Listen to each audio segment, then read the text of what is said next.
Hey everyone, we are back. Today, we are here to do our top, well, not the top, because we already did the top 6 through 10 favorite fantasy novels. Now, we're going to go through 5 down to the magical number 1 that we all agree is our favorite top fantasy novel. So, are you ready? We have the wonderful CJ Edmunds is back again with us, and we're going to get into it. Hey, everybody. Yeah. So stoked. Hell, we are. Yeah, I'm so excited. We had so much fun, and hopefully you guys watched the video because it's up already. So you can, after you finish with this video, just click the link and hop over there and that out. But now we're going to get to it. So the consensus is between the 3 of us that this is our number 5. Number 5. And that would be our Wheel favorite. of Time Woo! by Robert Hold on. Jordan. Yeah. We've got, yay. Book Yeah. number 8. I'm on 8 now. 8. Oh, you're on. Wow, you're on 8. Well, I haven't even. Well, this is a reread for me because I read these back when I was like in college, and so that was a long time ago. It was about 20 years or so or more ago, closer to 30. Anyway, Nobody needs to know that. I was reading No worries. when they came out. Like I would wait, and then they would come out, and I would head to the bookstore because you couldn't go online and buy them. And I had all the hardbacks up until when Mr. Jordan passed away. Yeah, that was You have the complete 15 book series. There were Yeah, 12 I think it of was them, 12 and then by 14 volumes were like with some of the prequels and whatnot Yeah. as well. And of course, if the name of the book sounds familiar, that's because it is currently a series up on Amazon Prime, and they have 2 seasons already. And the third one, I think it's either they're done filming it or they're just about to finish. So I can't wait for season 3. So basically, the series itself is set in the third age of a fantasy world in which the pattern of human existence is determined and maintained by the Wheel of Time. This is a cosmic embodiment of eternal return. Think of it as a fantasy version of, I don't know, reincarnation. So basically, the wheel spins the pattern of the ages. It manifests both in the physical and human destiny, and it uses the lives of men and women as its threads. And the individuals with the power to influence and change the pattern is called Taveren. The wheel is rotated by magical force known as the One Power. But if in case you are able to wield the One Power, that's called channeling, and only women can do this safely. There are artifacts in the world that's called Angreal, amplify the One Power, with Sangreal and Tangreal, which has limited function. Sangreal, I don't know. It's giving me Dan Brown Da Vinci Code when I hear It's so true. So true. Well, it's so funny because you're trying to keep track of, okay, which one is a Sangreal, which one is the Angreal, what do they do, which are different. And then I like the fact that it shifts. The world is in the past, but also in the future, and that the future and the past are like, it's like cyclical, but also at the same, it's a really interesting premise, the way that That's what that's exactly. It's because like the Wheel of Time, right? So like it's not a linear timeline. It's just like everything is, and it's a unique way of doing it. Well, at the time anyways, like it was very cool. Yeah, agree. Well, and what when I was younger is that they had a lot of female characters, because a lot of fantasy novels that I was reading back in the day, I think that the majority of the books that I really liked. So I'm not going to say that there weren't a lot. There were like the majority of the books, the fantasy novels that I really loved and read and were my favorite had strong female characters, just because, that's what I was wanting to be when I grew up, was this, and so, and that's You like wanted to be an Aes Sedai when you grew up. right? Like I wanted to be an Aes Sedai when I grew up. I have a tattoo. Like my tattoo is from the Wheel of Time novels, like one of the this is on the awesome. pages. Yeah, the sun. So which color are you in, or which color do you? I would have been green. Nice. Green the Battle Asha? or the brown. Green or brown? I like it. Yeah. The green. Yeah. Nice, Is it nice. green? Yeah, Yes. the brown seems to have a lot of fun, but I feel that they don't go out as much. Yeah, well, and that was me back in the day. Like I was in the library reading the books. That's pretty much my life. Yeah, except that I would want to be a green because I didn't. Yeah, I'd want to have. Yeah, I want to see the world and kick ass at the same time. So it works. Well, I guess Oops, I'm sorry. Could we say that word? Well, and the thing was the blues. What is a blue? Like I can't. Like, That's Moraine's color. right? Like she's kind of, yeah. I definitely would not be red. Yeah, nah. Reds are way too. How about you, Christy? What do you think? I would go with probably a brown too. At the time, I was a reader. Like I was all in my head. It was all about what was going on in my head. But I would love to know more about the blue because, like, I don't know, maybe it would be fun to be more like her. And I don't know, but definitely a brown when I was younger. And now that I'm older, maybe a green. Although I would like to know more about the blue, but not a red. You? Probably be a cross between the yellow. Oh, Yeah, the healers, Mhm. and because well, if you're pissed, you can literally just with the power of your hands just bend your enemy right like that, as we saw in the Wait, show. that's the rule. You can't hurt people. right. You have to Yeah, heal. a demonic. Yeah, I think. Well, isn't it can with do the that. power? You can't use the power. Like one of the promises you make is that you can't do anything evil Do with no power. harm, right? Yeah, Yeah, no harm. But I saw the debate and says, but wait, she's a healer. How she's able to do that? But maybe because if you're a healer, you need to be versed in human anatomy. Mhm. And so if she's able to, like, with what she knows about human anatomy, twist it somehow, maybe that's how she was able to do that. Well, the thing is, they haven't been bound yet, so they haven't made the promises. And so once they make the promise on the Sangreal or Anger, one of them, that's when those promises kick in. Like you can't, like the ones where they can't hurt people. It's Right. like a curse or like a where Or they're like they bound by get this. hit by lightning or something. Right, like you just you do it. Maybe your body turns inside out or something. You die or whatever evil you're doing. I don't know. You go puff in the smoke or whatever. I don't know. That would be cool. I Right. like that. Yeah, and since you come back again just for the experience of being turned into smoke, you keep violating the rules. How about that? Right. I like that a lot. Yeah. But blah, I'll turn it into smoke. Blah, blah.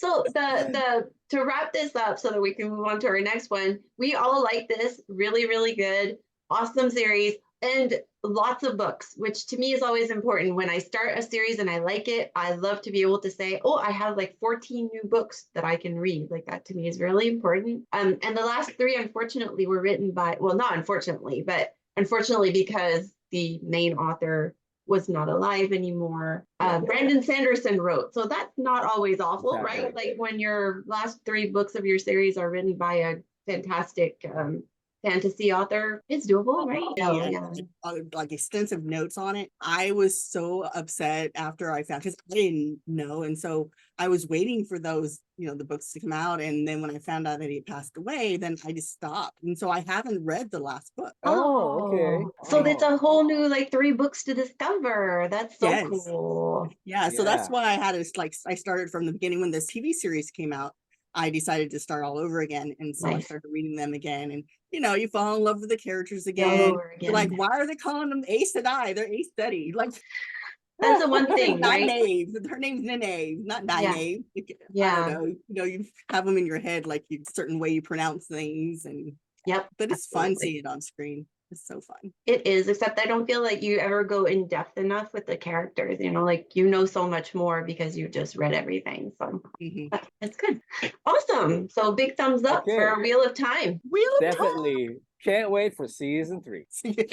I can't either. Number 5, it is number 4. Yes, number 4 is one of my favorite series as well.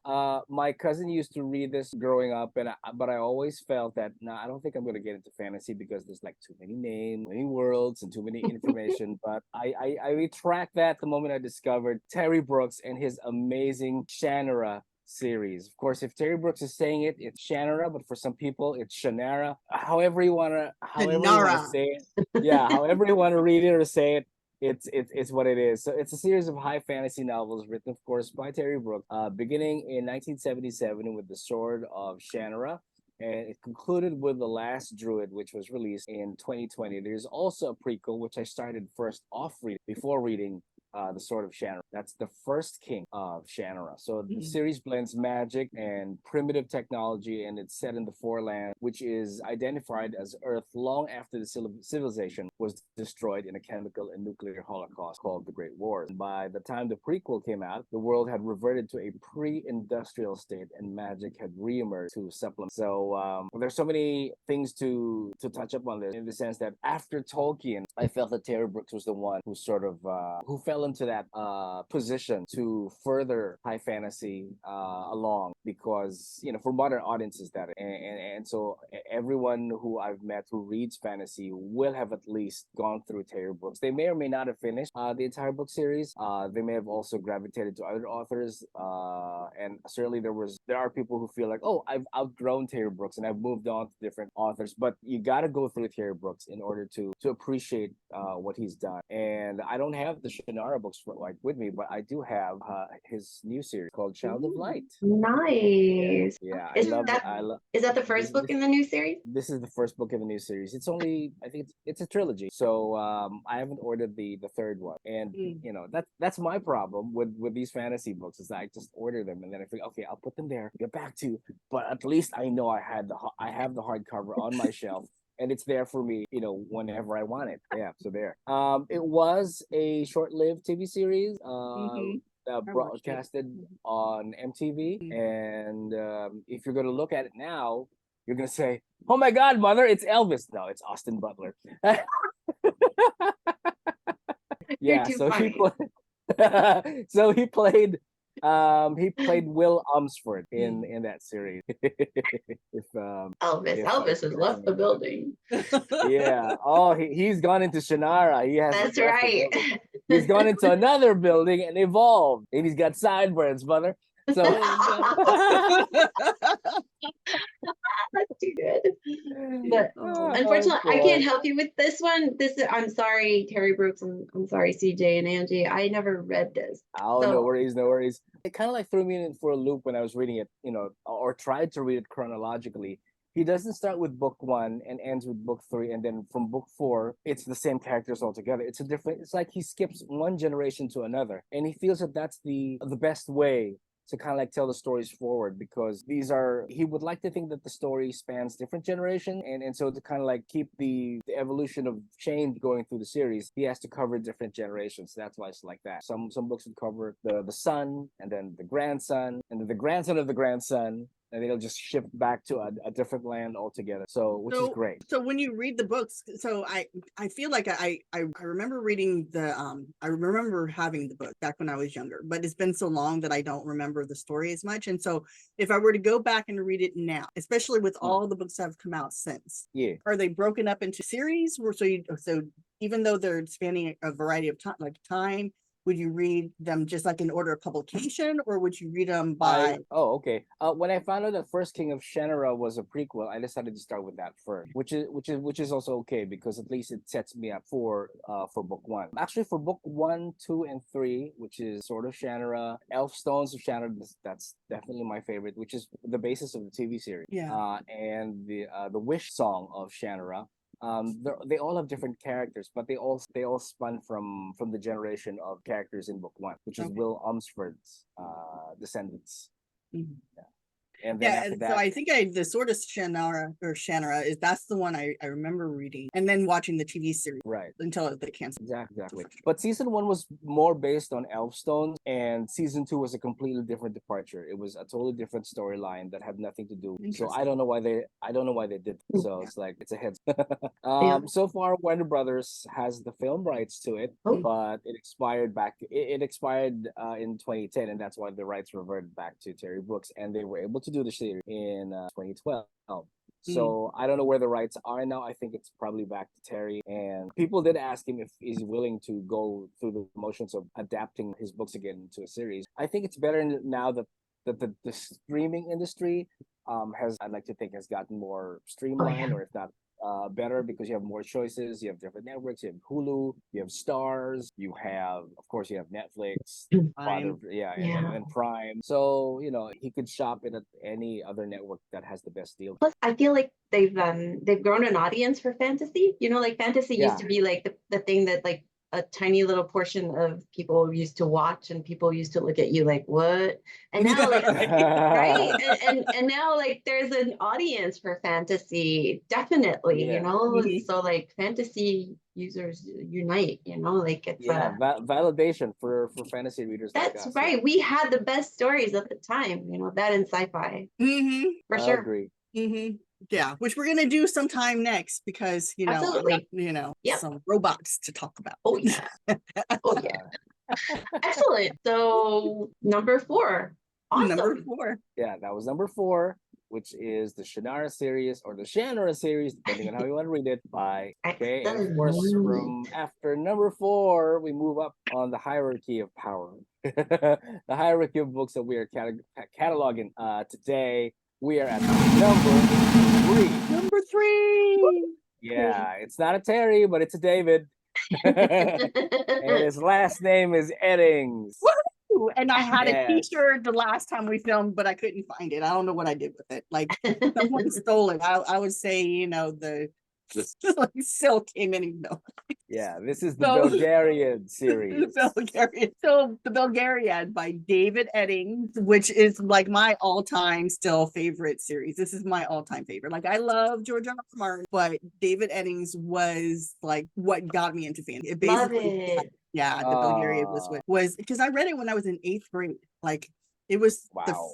I read some of the number 2. I read number 2 first in 5th grade, but I didn't get hooked. I mean, I loved it, but then 8th grade was David Eddings, and I got sucked in, and like, and was then reading everything fantasy after that. So, I love it. So the Bulgarian is a 5-book epic fantasy by David Eddings, and it's a journey of Garion, who was a farm boy who, oh no, so cute. Distraction. This Oh my is gosh, look at Loki. her little face. Oh my god, so cute. What's the baby's name? His name is Loki. No. He Yeah. kind of has a Loki looking, like he looks like he can get into some trouble. That's Oh yeah, he's got a temperament as well. Like, I- we- do you get him the horns for like Halloween? I wish. You want horns? But he doesn't need them because he grows the horns at 12 midnight. So oh, no. his attitude changes. It's like a gremlin situation. Yeah, he becomes grumpy after dinner. Yeah. I But know, now- what, I become grumpy after dinner too. Like, I become grumpy before dinner, but whatever. I need like a snack. Oh my god, he's so cute. He is. All right. Yeah, he Okay, always keep comes- going. Let's go. Okay, keep going. Sorry to distract you.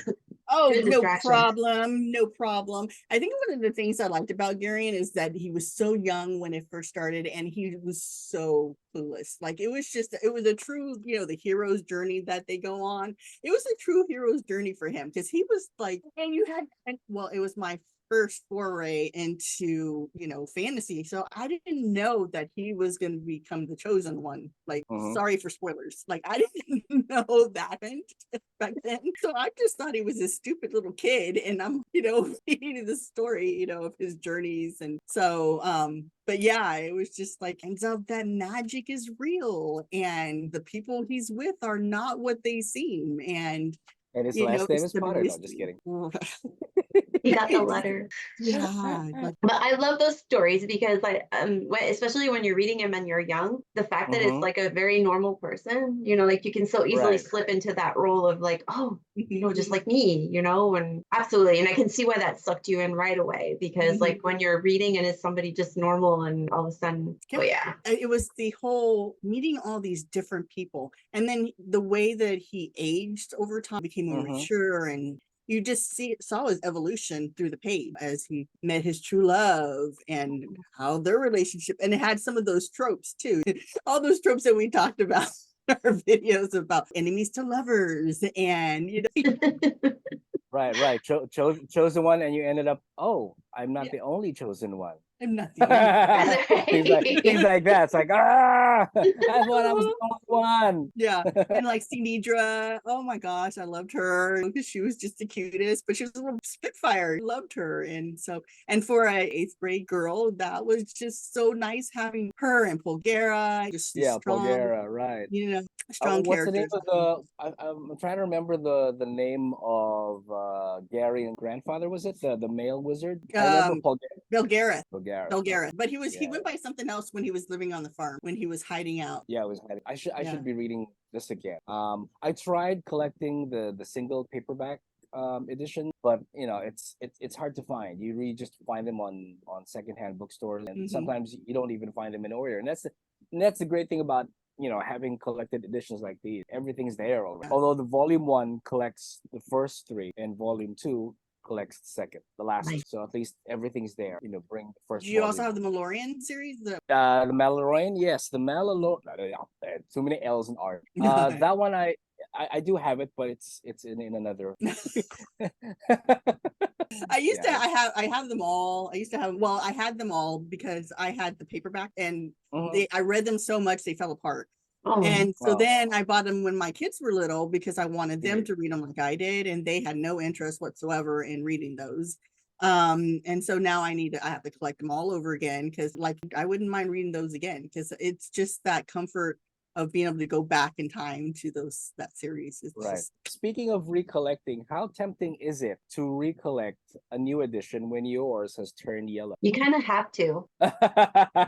You just never take it out of the package. Yeah. It's minted.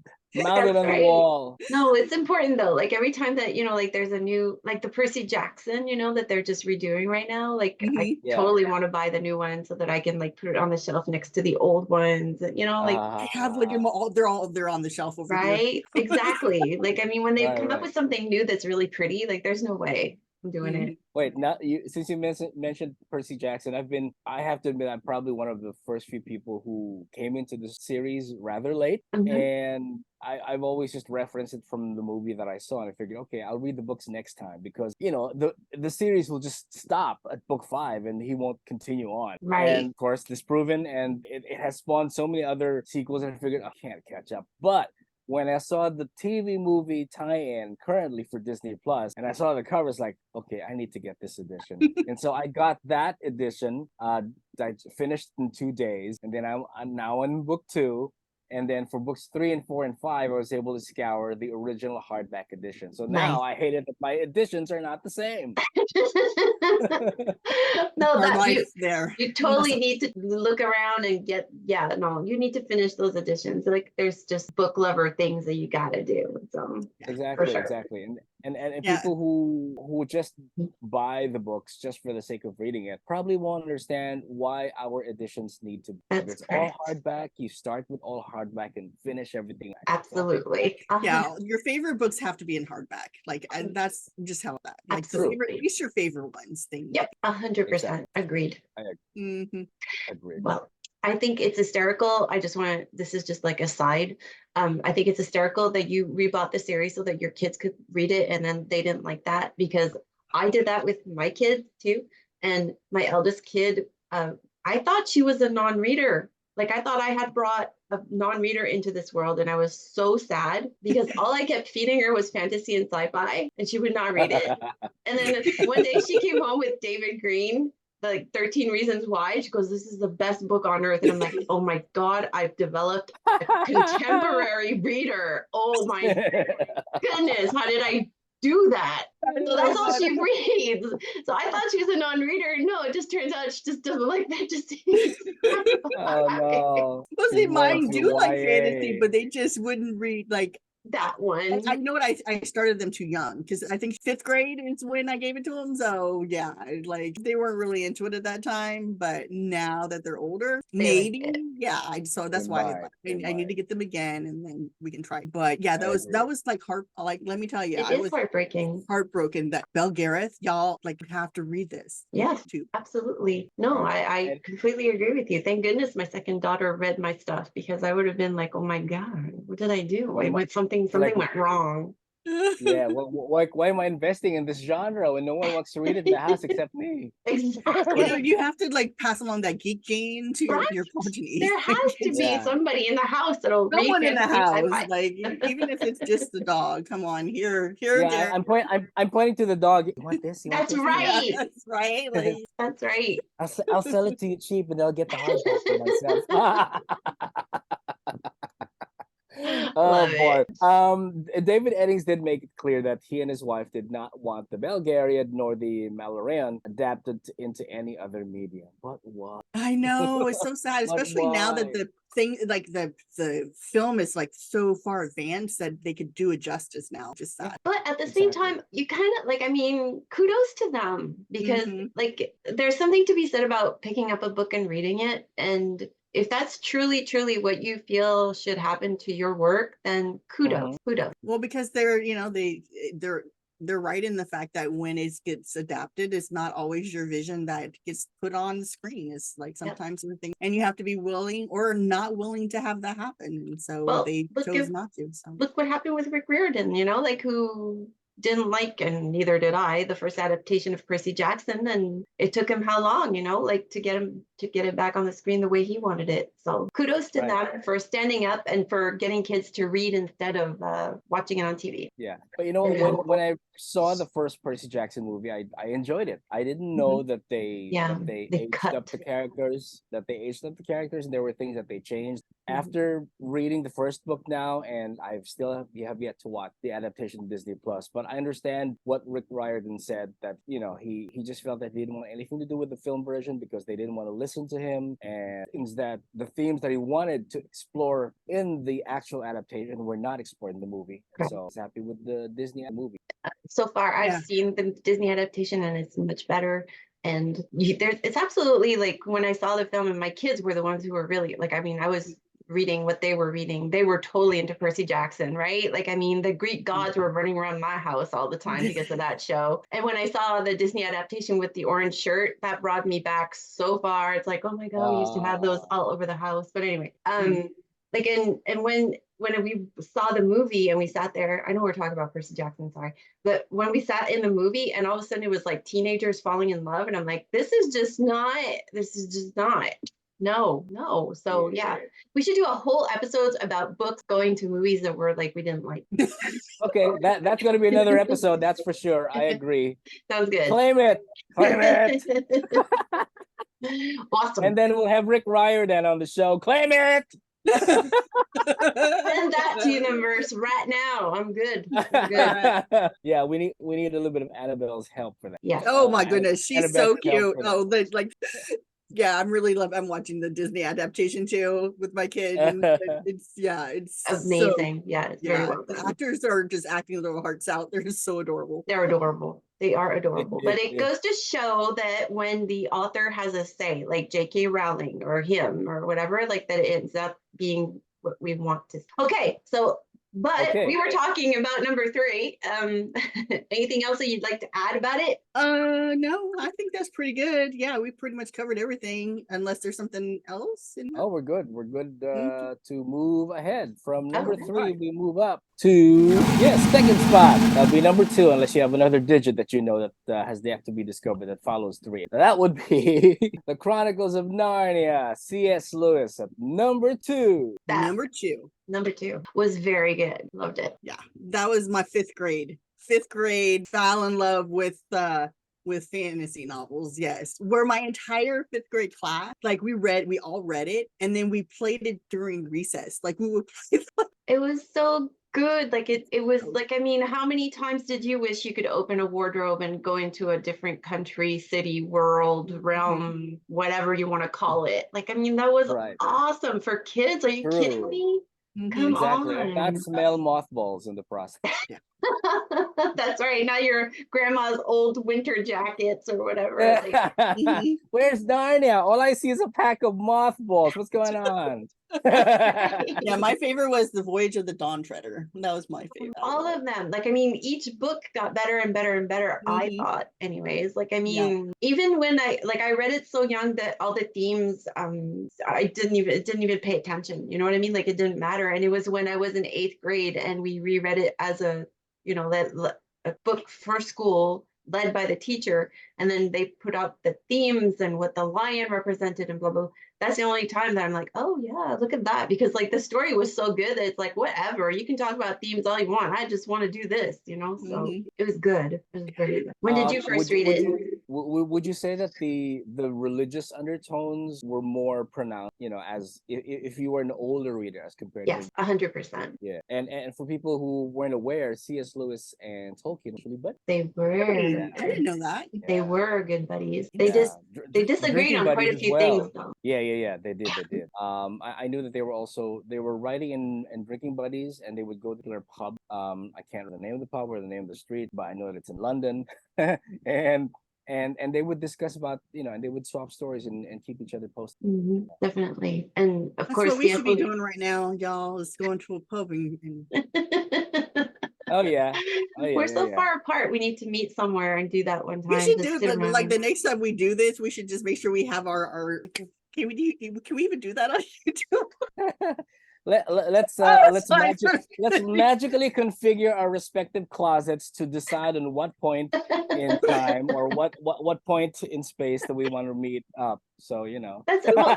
We can do we could read our favorite passages drunk. Never mind, and that I'm stopping right here because this is going not good. We're back in college all of a sudden. I don't know what happened. Right, it's Friday night. It's like That's right. It's morning for Kaz though, so I don't even know what I'm talking about. But for he's drinking his coffee.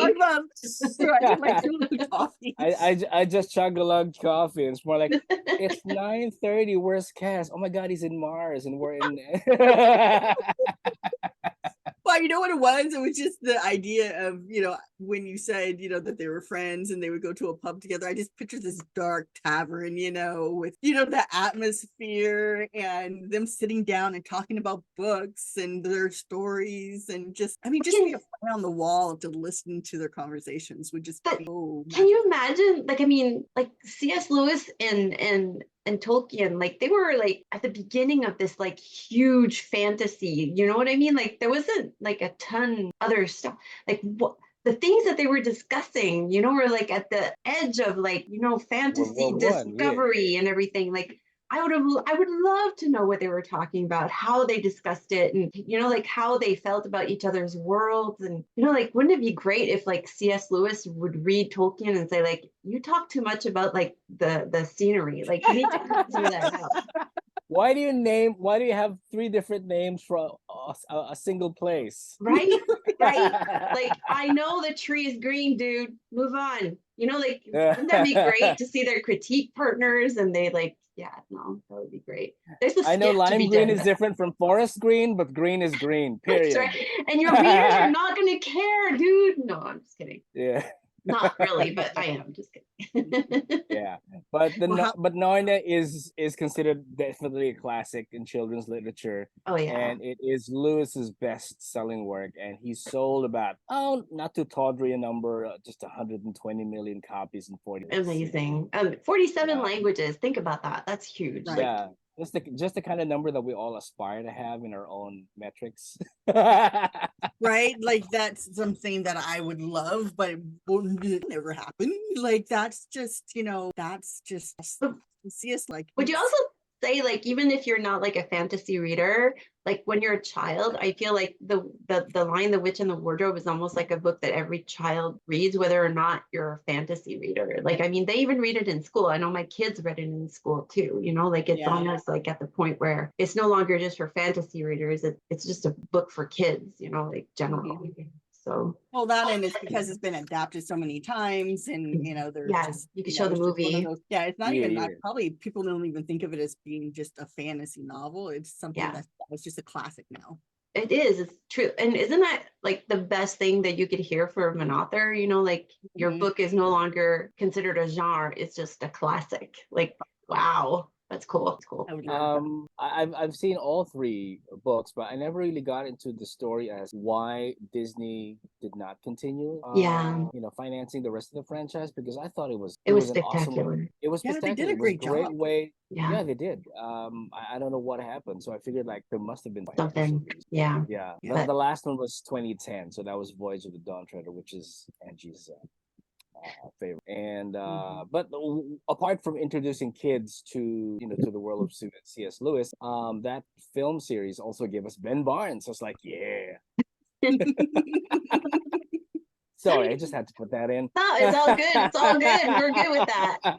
But the one thing I wanted to mention in my research for this that I thought was really cool is that it all began because C.S. Lewis saw a picture of a fawn carrying an umbrella and parcels in a snowy wood. And it was in his mind since he was about 16. And then one day when he was about 40, he said, I'm going to try to write a story about that. So I think that's so cool that you've got that picture in your head for so long. And by the way, he wrote that book when he was 40. Like what? Like that's cool. So the whole story I around didn't realize that. Yeah, that it was that I old. didn't realize it. I mean, yeah. So like the whole story about like you're carrying that picture, like how, and it doesn't like, I mean, it sounds funky, like a fawn carrying an umbrella and parcels on in a snowy wood. But like when you think about it, that's Narnia. Like absolutely Narnia, it's but like iconic. That it's like, so cool. I mean, I can see it right now. Like right, exactly. It's very cool, but at the same time, like first of all, where did you see that picture? And second of all, like what would be so striking to you that you would remember that? Like I think if I saw a weird picture right now, I'd say like, oh, that's weird, and move on. Like it's very cool to me that he was so visual with that he just like kept that for so long and wrote a story. Well, not just story, the story about it. Very cool. True. And one interesting info just popped in when you mentioned Fawn. I just remember that James McAvoy played Fawn in the film version. So who's Professor X in the X-Men. That's so true. In the latter versions. Oh my James gosh. wow. Like he was young, like he was very young, very young. Yeah. Oh, I kind of have to go see that movie now and just check that out. That's really cool. Same here. Yeah. Yeah, because I forgot. Me too. Yeah. Like, I mean, now that you mention it, I can see him absolutely as a fawn, but at the time, wow, that's so cool. Very cool. I like it. And now that we're older, we're the ones fawning over James McAvoy. So yes, pretty much. A different fawn, but carry on. Yes, that's all good. So the name Narnia is based on Narni. This is in Italy. Nice. Yeah, I like written in Latin as Narni. I like it. Awesome. I like it. It is a magical place. It really is. It's so true because like even just saying the word Narnia brings you like that. Like you feel warm, it. happy feeling. Absolutely. Yeah. And the Turkish delights, of course. True. We were talking about adaptations, and back in 2018, Netflix did acquire the rights to a new film and TV series adaptation of a book. Oh, so maybe. But that's 2018. Now it's 2024. What have they done with the rights? So yeah. I don't know. There's a lot of fantasy coming out, so maybe you never know. I hope so. Yeah, because they seem to be doing a lot of the old classics. Like they're coming out. Like you have the Lord of the Rings and the Wheel of Time and just Halo. Yeah. Halo, not the Beyonce Halo. Yeah, I like it. But what's the other one? Like there's the Wheel of Time, but there's the other one. What's that called? I know. I'm like, well, they had George R. Well, that's George R. Martin, but no, I feel like I'm forgetting something. That's what it is. There's another series that's like with the black thing. Like I forgot. Like the black. Did we talk about it already in the number one? Never mind. No. Yeah, it was Lord of the Rings, but it was a prequel. It was a prequel. Yeah. And I'm forgetting the name. The Rings of Power on Amazon. Yes, Prime. Rings of Power. Okay, there we go. Okay. Yes, and it was so I loved it too. But I'm easy to please. Wheel of Time kind of overshadowed Rings of Power for me, so I'm sorry. I love you, Tolkien, but if you can't get the full rights to Silmarillion, I'd rather you get the entire thing than having to fish for information from the appendices and bound by rights and whatnot. But anyways. Back to Narnia. I loved it. I would reread it any day. It's one of those books that I wish I could reread for the first time again. And just too bad that my eldest daughter never got into it. Who knows? Not sore. She might. Yeah. And if single paperback issues are hard to come by, there's always the collected trade paperback editions, which is great. At least you have the first 3 volumes in your hand and you can bring it anywhere you want to go, which is like this. Yep. This one. That's kind of the way to do it. Yeah. That's what I had too. Yeah. Like all the stories were in one. Yeah. Because once they're not very long stories. So when you finish one of them, you could just go straight to the next one. The next one. Yeah. You don't have to. I think that's how I wanted the David Eddings books too. Okay. Right. Makes sense. Because Prince Caspian returns many times in stories, and I mean it's great. I loved it. Yeah, that's great. All Yeah, right. and once he's retired, becoming a prince, he becomes the Darkling, different universe. Yeah. Oh my gosh. Okay. All Thank you right. so much for number 2. We love you, C.S. Lewis. Yes, we do. Yes, we do. All right. So we go on to the first one, but should we do a roundup of what we had from number 10? So it's Shadow and Bone is number 10. Okay. The Inheritance Cycle is number 9. Christopher Polini.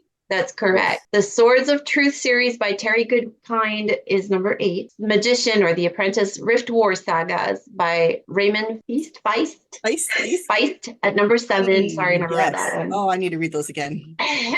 Then we had A Song of Ice and Fire series by George R.R. Martin for number 6. Please come out with the next book, George. Please. George, when is the next book coming out? Come Oh, it's been 10 on. years Oh, now. are we still More hoping than that he 10, I does think. that, or are we giving up? I don't know. Was it Then- like 2010? I think, yeah, I think probably should give. Yeah. Yeah, or Then if not, he would prefer his son to finish it. probably at this point. Then at number 5, we had The Wheel of Time by Robert Jordan. At number 4, we had the Shannara series. Is that how we say it? Shannara or Shannara, depending Perfect. on. By Terry Brooks, the way that Yeah, CJ said it. At number 3, we had the Belgariad series by David Eddings. At number 2, we had the Chronicles of Narnia by C.S. Lewis. Ooh, Lee Oh, Eddings 2. also was contributed to some of the books. Yes. Okay. His wife. Okay. Yeah. Oh, David I see what you Eddings. mean there. Perfect. Okay, cool. Yes. Don't want to Number forget. 2 is Chronicles of Narnia by C.S. Lewis. And at number 1, CJ, what do we have? Yeah. Number 1 is Lord of the Rings, J.R.R. Tolkien, John Royce Royal Tolkien. Yeah. I there like go. that you know the entire name. That's fandom right there. I don't have the hardcover. It's in another shelf, but at least I have this one. Nice. Silmarillion. Had to look for this one. So if you've been living under a rock for the last 50 years or so, you probably should know Lord of the Rings by J.R.R. Tolkien, that is set in Middle Earth. And it started out as a children's book with The Hobbit, but eventually we knew that it developed into a much larger work, and it became the very popular film franchise that it is, with Fellowship, Two Towers, and Return of the King. And then Peter Jackson went back and did Hobbit. Hobbit was supposed to be a two film series, or a duology if it were a book, but he felt that he had so much more to say, and so it became, another trilogy with Hobbit, Unexpected Journey, Desolation of Smaug. All of Which those. is, I have no problem with that whatsoever. No. Yeah, Nope. more information to dish out. Yes. If I could go to the love- world and just live there, I would be perfectly happy. Perfect. I would Well, like to I know. I Give me a little Hobbit house. I'm there. oh, Absolutely. third breakfast? Yeah. We're in the second Oh, breakfast. yeah, That's our second breakfast. 11Z's. I'm okay with Oh that. God! Wait, now that you mentioned Hobbit House, Christy, I don't know if you knew that, but we do have in the downtown section of Manila, there is a pub that is called exactly that, Hobbit House. This was way back in the 70s. I'm not sure if it's still on, but you have literally hots serving, so that's why it's called Hobbit House. So they provided work for Smaller for people. for smaller people. There you go. So which is great. Is dressing up like? Can you dress up to go in there? Like, are you totally like? Oh, no, you can not just go really. in, however you Whatever you want it. want. But I do hope that that place is still up. I'm not sure if it's still there, but the owners would have been foolish to tear it down. Now that the series is popped, everyone knows what Lord of That is so cool. It's one of those books where I will admit, I'm sure I'm not the only one, to skipping some pages. Because there was only so much I could handle of reading about the Green Mountains. I will admit to that. I'm sorry. I might not be a true fantasy reader if I admit that. But I did read the important parts. All that to say, I feel like Tolkien is a great writer. I just find that sometimes he describes things a little too in depth for me. Mhm. For me. I have to admit that I read the first chapter.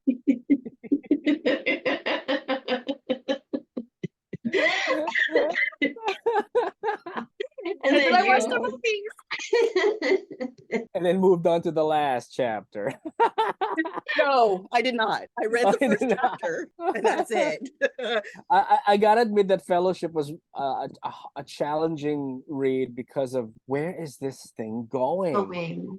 What is he trying to accomplish? And just like Christie, I really had to flip, but there is truth to that. That when I tried reading Tolkien, Lord of the Rings after watching the animated Rankin Bass Yes, I cartoon. remember that. Mhm. I love that cartoon. I felt Yes. I remember the orcs. They were terrifying to watch. Like, geez, I don't want to meet these people, in the middle of the street and asking for directions, because I know I'd never come home after asking That's them. right.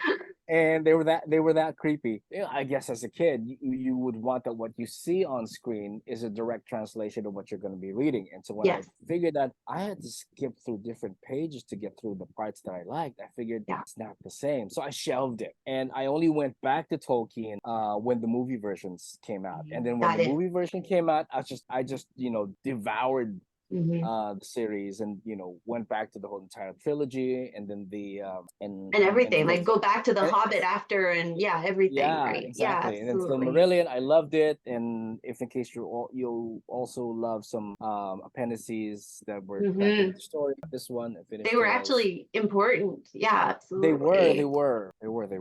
But I feel And like anybody who tells me that they read Lord of the Rings as a child, wow, like how old were you, Angie? No, I did not. Because Okay. like I said, I read the first chapter and then I stopped. Right.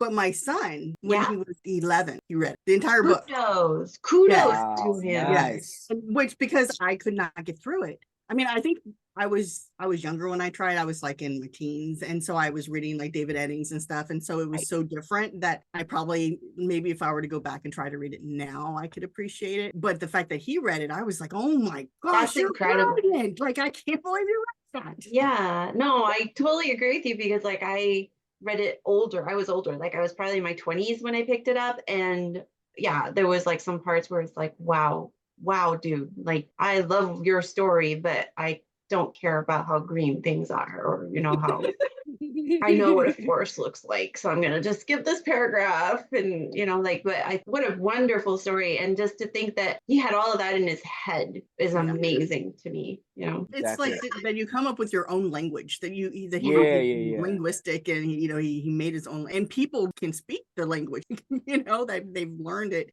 because they love it that much. Yep. Elvish. I would love to be able to speak Elvish. Oh, Yeah, It's same so here, pretty, same here. right? Yeah, but there's also a sub-language to that. Would you want to speak Sindarin, or would you want to speak High Elvish, or different forms of Elvish? It's like, it's amazing. It Yeah. goes to show you how in depth it was, and all the maps that he made, and the whole thing is the man is obviously a genius. And I feel bad for not reading the parts that were a little long to me, because I'm thinking like they were probably very important to him for him to keep it in there. Maybe I should reread it one day and read the entire thing. But his world and all the characters too, like that's the other thing. Like how many, I don't even have a count. Like there must be a count somewhere on the Google that. How many characters are in Lord of the Rings? Like, I mean, that's it must be close to what like R.R. Martin does, like George R.R. Martin. Like there's just so many, and all of them are well developed, and you get to know them and love them. And yeah, no, we can only hope. How they keep all that information in their head and keep it straight. Like it's, Yes, I know. And he didn't have a computer. So yeah, we don't have any excuses. For Lord of the Rings, there are 31 characters who play important roles. But that's just the important role. We haven't gotten to the there's so many.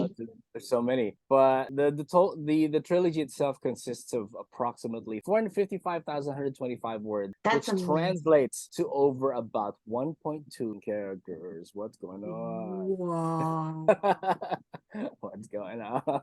Dude, that's a nice thing, is like I love meaty books that you can really just sink your teeth into, which I eventually will. And that's the thing with George R.R. Martin, with Tolkien, with Raymond Feast. There's just so much to read. There's just so much out there that we can love and fall in love with. If you love fantasy, we had a huge swath of them. We had, we went through 10 that you can like fall in love with at any point in time. Just go to your Kindle or go to an actual bookstore And Uh-huh. most of these, like if you can find a used bookstore, and get copies of a lot of these books and have them in your libraries. That's what I'm thinking is like, I can guarantee you that Lord of the Rings and many of the ones that we've mentioned are in the libraries in your local town, Yeah.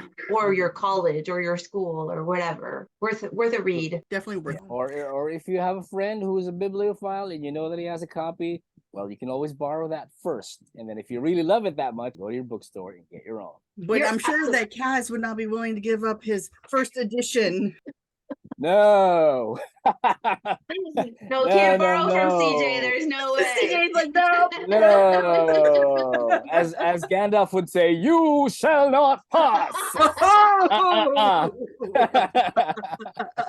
Nor will I give up these bookends, the Ooh, statues that's so of cute. Arion and Isildur. You know, okay, can I just, as an aside, for someone who has agoraphobia, if I had been in a small boat and I had seen those two people, I would have turned around so fast you would never have seen my face in that city. There's no way. And if Gandalf's busy, I can always ask help from this. No, you may not. Did you know that Christopher Lee, as per tradition, reads all 3 books of the trilogy during December? That's his tradition. I love that. Yeah, he reads that, and he did audition for Gandalf, but But they I picked don't know. somebody else. He was disappointed they didn't get it, but I think he was really more an effective He was. Saruman I than He Gandalf. really absolutely. was. He did a Yes, fantastic. he absolutely did. Exactly. I The agree man with who that. played Dracula cannot play a hero. He needs to play a villain. If you're a villain, you're a villain. Casting. Yes, I totally I agree. know it's But podcasting, but yeah. I almost feel like I want that tradition too now. Like I want a tradition. I'm gonna figure it out. I'm gonna pick a month. I'm gonna pick a book, and that's gonna be my tradition because I like that. I tried that some years back, and I tried watching the entire trilogy, The Hobbit plus the original trilogy, the extended versions, for each weekend in December, And Oh, and it was fun. all right, Ah. more coffee, more coffee. More coffee, that's right. Rings of Power, I know, is coming back on Prime for season 2 this Nice. summer, Nice, and yeah, that's something We'll to look forward to definitely- if you. absolutely. oh yeah, Yeah. it's so good. The water, like when they pan on the stage, they did such a great job. Just so pretty. That whole And I series. love it that they had the same guy who did the Oscar-winning score do the score and the theme for the show itself. It's like, No, That's that's what I have to get. Because I have the original Lord of the Rings, some of the songs from that, but then I didn't try and find the Rings of Power. So I need to, because I'm sure it's like, oh yes, it is. It is. You know what Rings of Power did is like when I watched the movie, I always wanted to be a hobbit, to live in that hobbit house. But when you watch Ring of Power, I kind of want to be a dwarf. Like I kind of want to live in some of those places because they kind of look really cool. I don't know. Like maybe I want to be a dwarf a little bit. Yeah, That I know. woman. Those caves are just like, wow. They are. And then you So dig a tunnel and all of a sudden you got something, like I don't know. You got There's jewels. You got Yeah. jewels. You So, don't even need to go to the, to jewelry to a store. You bar- just tuck, jewelry tuck, store. tuck, tuck. I know. You gotta be a little more patient though. Yeah, but in the end, it works. It works. oh yeah, see, I can't handle being underground. That would. I'd Yeah. probably be an elf. Yeah, because I Oh, like an elf is good. Yeah, they have the good houses too. Mhm. Yeah, or A you house just in a tree would be like a tree no. house. That I agree. That I agree. Oh, But if yeah. I'm gonna have a tree house, I'm gonna live in Endor. Sorry. So, sorry, we're going into like sci-fi now. Sorry. With the Ewoks. The first thing that pops in my mind is like the little bears. What are they? The little The Ewoks. Ewoks. The Ewoks. That's right. Okay, enough about that. But anyways, all to say that the dwarfs have some nice lodgings too. I mean, it definitely, like, they did a great job on the sets. Definitely They did. did, Great. they really did. I loved it. And you know what? I'm like really happy that I they feel that have if you live with the dwarves, you have more food that's heated. Mhm. But if you live with the elves, You have to don't be a have vegetarian, vegan. Yeah, probably. exactly. and that, but I vegan. just couldn't And deal with it's more like, we don't have microwave here, so you go cut your own tree and whatever. Yeah. And you can only eat the dead leaves because we don't eat the real leaves. And yeah. And the hobbits have a great food system going on. Like, I mean, did you Oh, see for that sure. pantry? Like, come on, you know? Oh yeah, I think the that's hobbits right. have the best. Like if you're talking Yeah. about food, yeah, and the fact Yeah. that they appreciate their meals, like Yeah. I appreciate mine as well. I agree. No, I think overall, Hobbit is the way to go. But Yes. True, with something true. to be said about being a dwarf or no. But if you want to play safe, there's always Gondor. Okay. But it's a little close to Mordor. So. Yeah, it's a little hot, but you know. As long as we're not Smeagol. True, true, true, true. Well, I think we've come to Yeah, a little addition info about Tolkien. There is Oh. going to be an animated version of a side story about the writers of Rohan coming out this year in December. Nice. Do you know that is a- where? Yeah, it's no big deal. We'll look it up. We'll look it up. Look it up, yeah. But that's really cool. Yeah, see, that's the problem. Yeah. You have to try and figure out which platform is going to be on. I know. Exactly. But I'm kind of like, well, I used to watch what you were saying to the Lord of the Rings, the cartoons. Loved that when I was a kid, although I didn't really follow the story and I didn't really care. It was like kind of like mesmerizing just to see what was going on, okay, I'm going to sci-fi again. I'm a sci-fi girl, sorry. But like all the Star Wars cartoons just got me, and I am now like totally like, so I can't wait to see what that cartoon's going to be about. That's great. There you go. It's called The War of the Rohirrim. Okay. It's a prequel that's set about 261 years before the events of the original 2002 film Two Towers. Supposed to have released that in April of last year, but because of the strike, they moved it December 2024, which is fine by me. Yeah. Because we all need a Tolkien Christmas movie, and this is going to be it. That's going to be great. Cannot wait. Cannot wait. Miranda Otto is coming back as Éowyn for this one. She reprises the role. Brian Cox is going to be playing Helm Hammerhand, the King of Rohan. Oh. Yeah. And Sean Dooley is going to be Freka, and Luke Pasquiliano. He's going to be the leader of the Dunland who seeks revenge against Rohan for the death. Well, I am looking forward to. You said in the summer, right? The second season of the for Rings of Power. Yeah, right. Rings of Power is going to be in the summer on Prime, but this one is going to be released in the US in December. Cinema. December in 13th. Theaters. December. So this 13th. is going to be great. Like we have almost a whole year, every 6 months, something new Tolkien. So I like it. Yeah. I can do that. Thank you so much for joining us, CJ. We had so much fun, and hopefully I always have fun with you guys. Oh gosh, because now we have to do sci-fi to make Christie. We have to do sci-fi now. Oh no, yes.